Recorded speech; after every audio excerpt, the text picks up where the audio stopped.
در 7 اردیبهشت ماه 1374 در یکی از شهرهای ایران آتوسا خوشگل ما چشم به جهان گشود. آتوسا همیشه حین بازی کردن با بچه‌ها شعرهای کودکانه میخوند. صدای زیبا و جذابش از همون ابتدا جلب توجه کرد. در نوجوانی اون همیشه درگیر مسائل معمولی میشد، اما عشق به موسیقی اونو از بقیه متمایز میکرد. بعد از اتمام دوره دبیرستان برای ادامه تحصیل ایران رو به مقصد دبی ترک کرد. اون همیشه در کلاس‌های موسیقی شرکت میکرد، اما به طور جدی اونو ادامه نمیداد.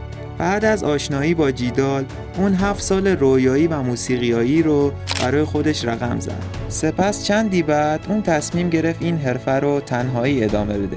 اون همیشه در رویاهاش اجرای کنسرت و خوندن برای طرفدارانش رو میدید و همیشه دوست داشت که توی شهرهای متفاوت کنسرت اجرا کنه.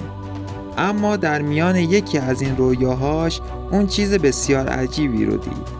اون دید که روی پرده سالن دارن تصویر اونو به صورت تولید محتوای یوتیوب نشون میدن و همه مردم دارن اونو نگاه میکنن و اون تصمیم گرفت از این به بعد کار یوتیوب رو هم ادامه بده و این تصمیم جرقه‌ای برای ادامه موفقیت‌های اون شد. مدگل با 592,000 ساب جز بهترین های یوتیوب ایران هستش، ولی در ادامه با حاشیه‌های زیادی روبرو شد و این باعث شد اون کمی از مردهای ایرانی کینه به دل بگیره. اما بعد گفت این حرفا رو تو ناراحتی زده و منظور خاصی نداشته. مدگل با 29 سال سن هنوز مجرده و به عنوان یک زن میتونه الگوی بسیار خوبی برای بانوان ایران ما باشه.